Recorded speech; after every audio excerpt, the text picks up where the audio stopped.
It's your boy, Young K True, back with another video. This past weekend, I got to watch Jake Paul versus Nate Diaz, and very good fight. I thought it was exciting, lots of action, both of them looked like punching bags to me. Just lots of punches landed, lots of punches thrown. But the main thing I wanted to talk about in this video is, has Jake Paul improved or gotten worse? Let's get into it. So the main thing I got out of this fight is Jake Paul's cardio, I think, has definitely improved. Even though he looked tired after the second round, he was still able to go the full 10. So that was an improvement cardio-wise. But one thing I noticed is he's still boxing MMA fighters on his back foot. He did the same thing with Anderson Silva. If you're the boxer, you need to be the one that's pushing it in their face. And I saw a lot of back foot action from him. He started off the first round nearly killing him in the first round.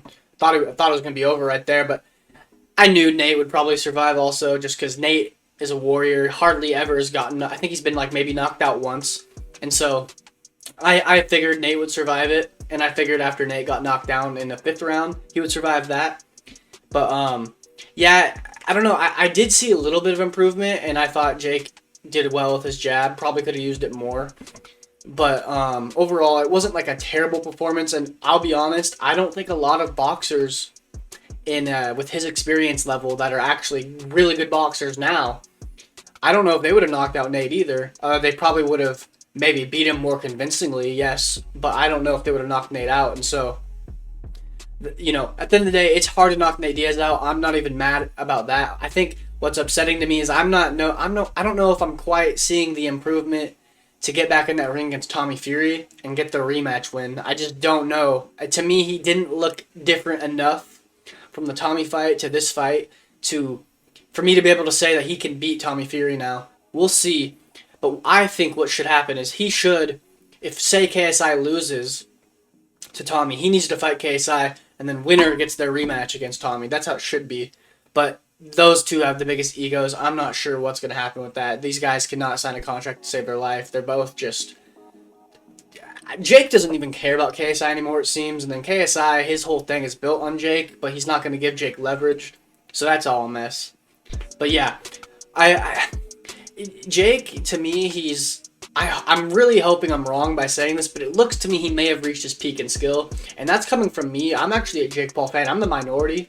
I actually really like Jake Paul, and I've rooted for him in like all his fights. But I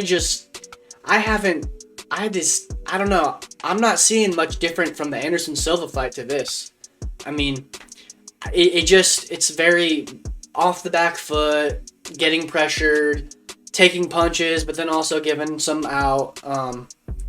It just seems like when people throw combinations, he doesn't quite know how to react. He's used to fighting guys like Ben Askren or Woodley or, you know, an Isang Gib who they just weren't really throwing at him, you know. They weren't giving him enough pressure, and it seems one thing Jake does struggle with is a little bit of pressure, but I thought he handled himself well in the fight. He did enough to win, obviously, and it's not a bad performance by any means. I don't want anyone to go into this thinking that it was a bad performance. Overall, he was the better boxer than Nate. He won. He probably won 7 out of 10 rounds.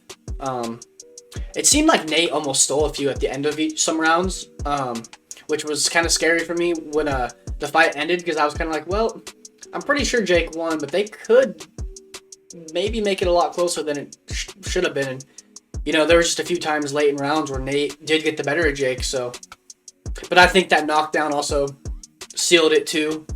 But it was a very entertaining fight. I was at Buffalo Wild Wings watching it, and the whole crowd of people there is just all wanting Diaz to win, and they all hate Jake. It was a good experience, good time. But yeah, I'm very interested for what's next in this influencer boxing scene. I mean, obviously we have KSI and Tommy Fury. It's going to be an exciting fight. I'm very interested to see how that goes, because, you know, it would not shock me if KSI won. I don't think he will, but I would not be shocked if he did win. I think KSI might be a little in over his head, but we will see. I'm going to root for him. I think it'd be really cool to see the influencer boxer knock out the professional boxer. I think that'd be awesome. And then obviously Logan Paul will be fighting as well. That's exciting. His return since the Mayweather fight. A lot of people are speculating it's Dylan Dennis because the promo had the cheetah print as Logan's opponent, and Dylan Dennis wore cheetah print in his Bellator fight. But we will have to see. And also, Dylan Dennis is very unreliable to show up, as we know. He pulled out of the KSI fight. So, lots to look forward to. I'm really hoping we can get Slim versus Salt Poppy on that card. It doesn't seem like Slim has enough time to answer the call, though. I saw a tweet from Keemstar saying he has 3 hours to accept the offer. By then, this video will probably be out and the offer will be done. So, but I'd love to see that fight. You know, I want to see Fox the G make his debut. He's a cringe kid. I kind of want to see him get beat up. And who knows, maybe if I get clout one day, I'll beat him up on Misfits. We'll see.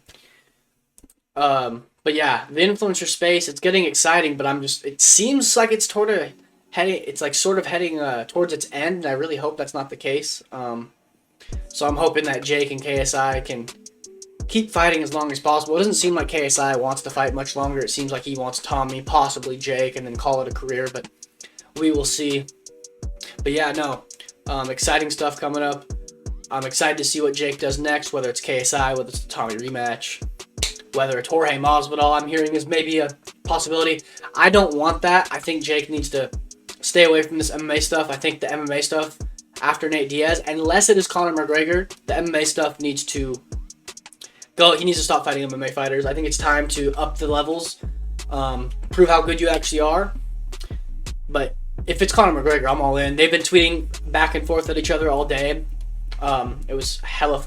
Conor McGregor called him a wigger. Jake was calling him a cokehead. Said something about, cheating on his wife in the bathroom and possibly, sexually assaulting that woman. Who knows what happened there. Lots of drama going on between Jake and Conor. Very exciting fight that would be. And honestly, I don't know who I'd pick in that because Conor is a better boxer than Nate, and so that would be a very interesting fight. But Conor also doesn't have the chin, and he doesn't have the cardio that Nate has, so that would be a very interesting fight, Jake versus Conor McGregor. But yeah, I hope you guys enjoyed. I'm going to be doing lots of 49er videos this upcoming season. I really want to get into that crowd, that audience on YouTube. I'm a diehard Niner fan. I'm going to a game this year.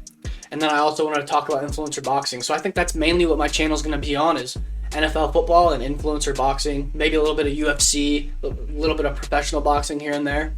But yeah, I think the main premise of this channel is now going to be NFL football and influencer boxing. So yeah, I'm excited to get going on all this stuff.